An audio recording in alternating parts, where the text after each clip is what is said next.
أعوذ بالله من الشيطان الرجيم بسم الله الرحمن الرحيم رب اشرح لي صدري ويسر لي أمري واحلل عقدة من لساني يفقهوا قولي رب زدني علما اللهم فقهنا في الدين آمین. جز نمبر 7 سورہ الانعام آیت نمبر 72.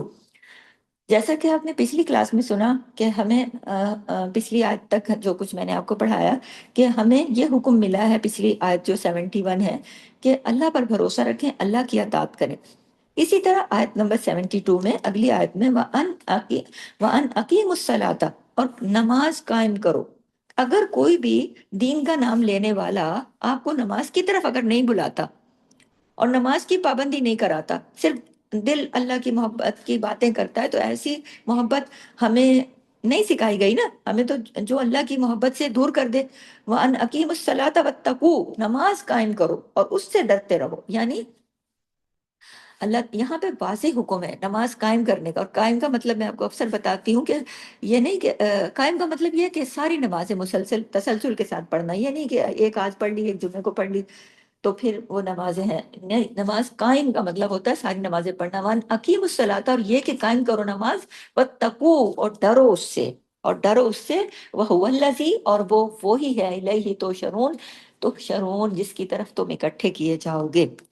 یعنی کہ نماز قائم کرو اور وہ اللہ، وہ ذات ہے، اس کی طرف تم سب اکٹھے کیے جاؤ گے. کب؟ قیامت کے دن. اور اس دن انسان کی اپنی آزادی جو ہے وہ ختم ہو جائے گی. اگر لنسلم لرب العالمین نہیں کرتے، یعنی اپنے آپ کو اللہ کے آگے نہیں جھکاتے، اللہ کے طرف نہیں بڑھتے، تو کیا ہے، اللہ کے آگے خود نہیں جھکتے، تو پھر ایک دن زبردستی جھکا دیے جائیں گے نا، اللہ کے آگے حاضر کر دیے جائیں گے نا. تو یہ اس بات کی یاد دہانی کرائی جا رہی ہے کہ نماز قائم کرو اور ڈرو اللہ سے. اب دیکھیں، اگر کوئی دین کی دعوت دیتا ہے، سب باتیں کرتا ہے، لیکن نماز کی پابندی نہیں بتاتا. میں نے شروع میں یہ بات بتائی، وہ دوبارہ واضح کر رہی ہوں، آیت کے اندر غور کریں. وان اقیم الصلاۃ، اور یہ کہ نماز قائم کرو، یہاں سے نماز کی قائم کرنے کی اہمیت بھی پتہ چل رہی ہے، اور ساتھ ہی تقوی کا ذکر ہے. واتقوا، اور ڈرو اس سے، اللہ سے ڈرو کہ اللہ ناراض نہ ہو جائے.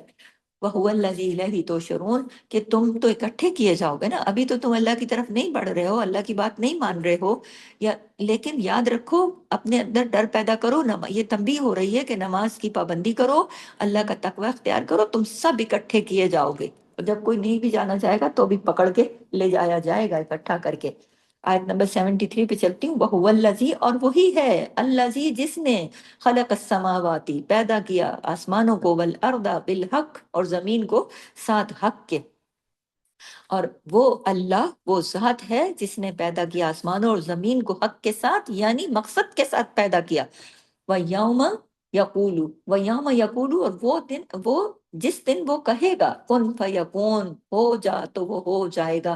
قولہ الحق، اس بات کی ہے، اس کی بات ہی سچی ہے. یعنی جس دن وہ کہے گا نا، وَيَوْمَ يَقُولُ، اور جس دن وہ کہے گا، کیا کہے گا؟ کن فیکون، یعنی ہو جا تو پھر ہو جائے گا. کیا ہو جائے گا؟ قیامت آ جائے گی جب حکم ہوگا اللہ کا.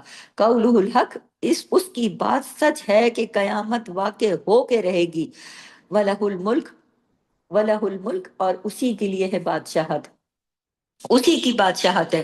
یوم ینفخ فی الصور، اور جس دن پھونکا جائے گا سور، جس دن سور کی آواز، پھونک ماری جائے گی اور آواز سنائی جائے گی، اس سور کی آواز سن کر سب بے ہوش ہو جائیں گے، جو کچھ ہے وہ سب ختم ہو جائے گا. تو اللہ تعالیٰ پھر پکاریں گے نا کہ کہاں کہاں ہے دنیا کے بادشاہ، کہاں ہے دنیا کے ملوک، کہاں ہے وہ جبار، کہاں ہے وہ متکبر، آج کس کی بادشاہت ہے؟ اور پھر وہاں پر کوئی جواب دینے والا نہیں ہوگا. تو اللہ تعالیٰ، اللہ تعالیٰ ہی اس دن کی اس دن کی، ہمیشہ سے اللہ کی بادشاہت ہے، اس دن بھی اللہ ہی کی صرف بادشاہت ہوگی. اور یہاں پر یہ بھی کہا گیا کہ اس کا علم ہر چیز پر چھایا ہوا ہے. یوم ینفخ فی الصور عالم الغیب والشہادہ، جاننے والا ہے غیب کا اور حاضر کا.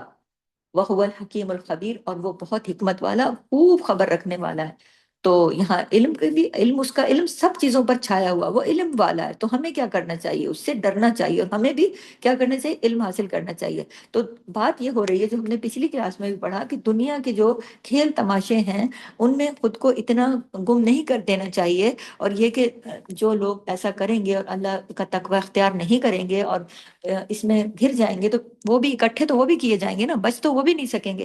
قیامت کا دن اللہ تعالیٰ کے تمام اختیارات اللہ کے ہیں، وہ زمین و آسمان سب کچھ اللہ تعالیٰ نے بنایا ہے۔ وَهُوَ الَّذِي خَلَقَ السَّمَاوَاتِ وَالْأَرْضَ بِالْحَقِّ، اس نے حق کے ساتھ، مقصد کے ساتھ پیدا کیا ہے۔ تو کیا پتہ چل رہا ہے کہ بھئی انسان بھی تو پھر اپنی زندگی مقصد کے ساتھ گزارے، اللہ کی رضا کے مطابق گزارے، اللہ سے ڈرتے ہوئے گزارے۔ یہ بات یہ ہمارے لیے سمجھ کی بات ہے نا، سبق کی بات ہے، کہ اللہ نے ایک بات کہنی، کن تو ہو جائے گا، تو فیکون ہو جائے گا ایسا، اور قیامت آ جائے گی، تو پھر انسان کیا کر لیں گے؟ کچھ بھی نہیں کر لیں گے، قیامت تو سچ ہے، ہو کے رہے گی۔ اور تمام بادشاہت، بڑے سے بڑا کوئی بادشاہ ہو اس دنیا میں، جو بھی بنا لو گے، کما لو گے، جمع کر لو گے، کچھ بھی کر لو گے، بادشاہت تو اصل میں اس اللہ کی ہے۔ اور جب سور پھونکا جائے گا، ایک فرشتہ منہ سے سور لگائے کھڑا ہے، اللہ کا جیسے حکم ہوگا تو اسرافیل علیہ السلام سور پھونک دیں گے، اس سور کی آواز سے ساری دنیا ختم۔